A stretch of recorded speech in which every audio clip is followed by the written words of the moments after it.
और अब बात कर लेते हैं पीएफआई की। ये वो संगठन है जिसके दफ्तरों पर तालाबंदी हो गई है, टॉप नेता गिरफ्त में है। बड़ी खबर आपको बता रहे हैं, पीएफआई के खिलाफ देश भर में ये बड़ी कार्रवाई की गई। पीएफआई पर देश विरोधी गतिविधियों में शामिल होने के आरोप लगते रहे 15 राज्यों में पीएफआई से जुड़े 106 लोगों को गिरफ्तार किया गया है।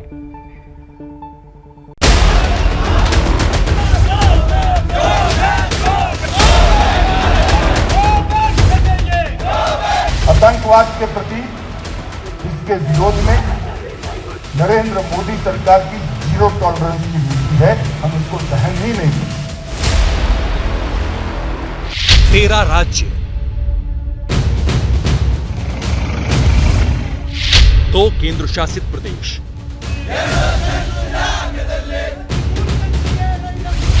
देश के खिलाफ साजिश रचने वालों पर सबसे बड़ी चोट।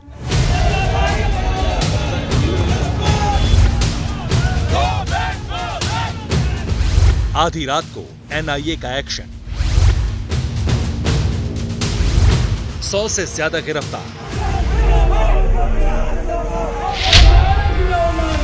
PFI surgical strike. सबसे बड़ी कार्रवाई मानी जा रही है। पीएफआई के अलग अलग ठिकानों पर छापेमारी कर रही है। वो गेट दिख रहा है जिसको सील किया गया है। एनआईए की टीम ने छापेमारी की है। बेंगलुरु के पीएफआई ऑफिस को फिलहाल सील कर दिया गया है। तस्वीरें आपको दिखाएं।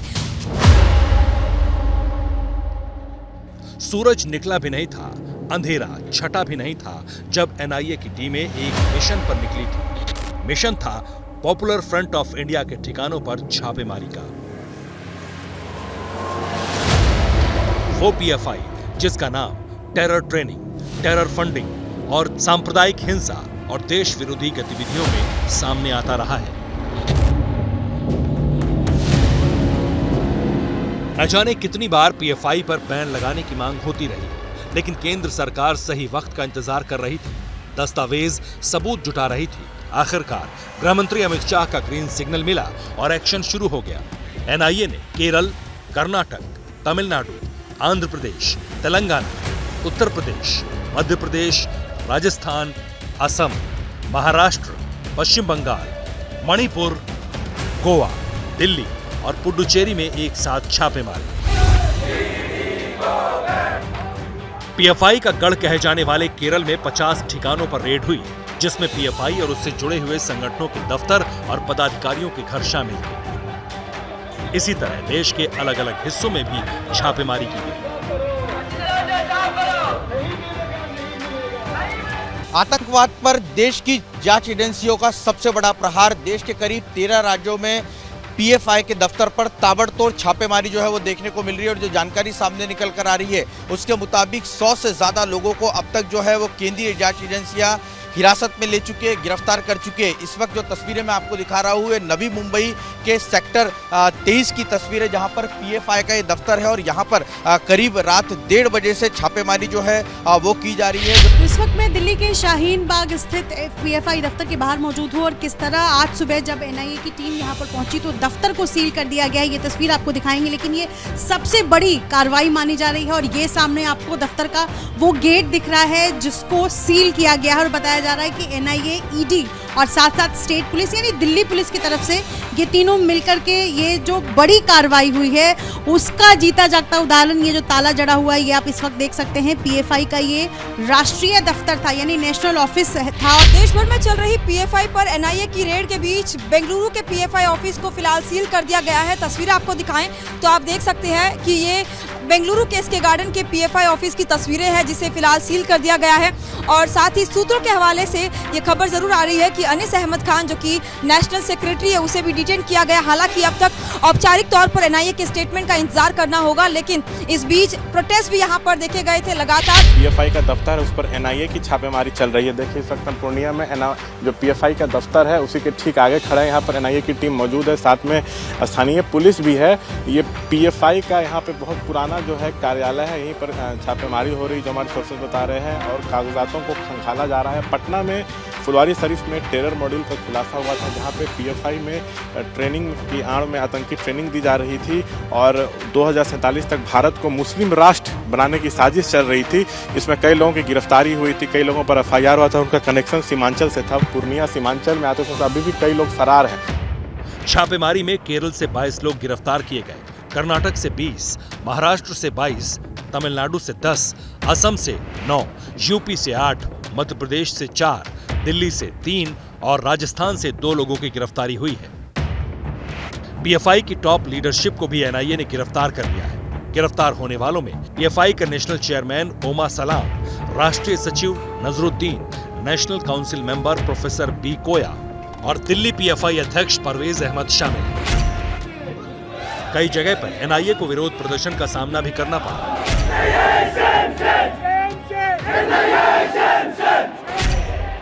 लोग एनआईए की इस कार्रवाई का विरोध कर रहे थे, लेकिन सुरक्षा की पूरी तैयारी के साथ पहुंची टीमों पर इसका असर नहीं हुआ।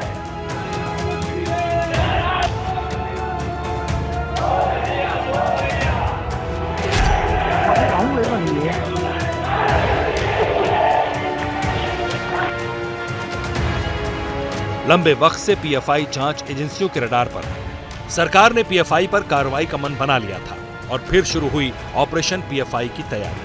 आपको बताते हैं कि एनआईए की इन छापों की इनसाइड स्टोरी क्या है। पीएफआई पर रेड वाली सर्जिकल स्ट्राइक की पटकथा गृह मंत्री अमित शाह ने 29 अगस्त को ही लिख दी थी।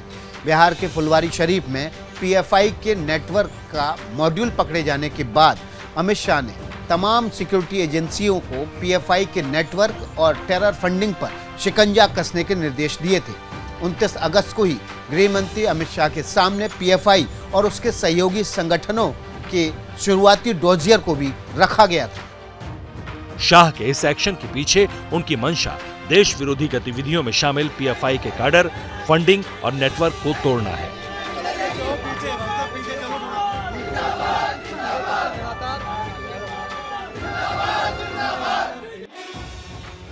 बैठक में एनएसए अजीत डोभाल, रॉ और आईबी और एनआईए के प्रमुख समेत कई बड़े अधिकारी शामिल हुए। पीएफआई के खिलाफ एक्शन की योजना बनाई गई, लेकिन तय किया गया कि पहले अपना होमवर्क पूरा किया जाए। बैठक के बाद ईडी को पीएफआई की फंडिंग, विदेश से मदद और अवैध लेन देन से जुड़ी रिपोर्ट तैयार करने को कहा गया। एक्शन के लिए राज्यों की पुलिस को भी योजना में शामिल किया गया। अमित शाह लगातार रेड की मॉनिटरिंग कर रहे थे। एनएसए अजीत डोभाल और अधिकारियों के साथ बैठक में उन्होंने साफ किया कि आतंक के खिलाफ उनकी नीति जीरो टॉलरेंस की है। पीएफआई लगातार सवालों के घेरे में है। देश में कहीं भी आग लगती है तो उसके पीछे पीएफआई का नाम जरूर आता है। अब पीएफआई पर हुए इस एक्शन से सामाजिक संस्था की आड़ में टेरर फैलाने का जो षड्यंत्र चल रहा है, उस पर बड़ा खुलासा होने की उम्मीद है। पीएफआई के दफ्तरों पर ताला डाल दिया गया है। अब इसके नेटवर्क के खत्म होने का वक्त आ गया है। जैसे ही घड़ी का काटा दोपहर 2:30 पे आए, बबीता जी का दिल सास बहू साजिश के लिए मचल जाए। और ये है इनकी बहू, पूरे दिन ऑफिस की टेंशन हो जाए गॉन जब ये करें अपना फेवरेट शो फ्री टाइम पे ऑन। इनकी तरह आप भी देखें अपना फेवरेट शो अपने टाइम पर और डाउनलोड कीजिए एबीपी लाइव ऐप अपने स्मार्ट टीवी पर।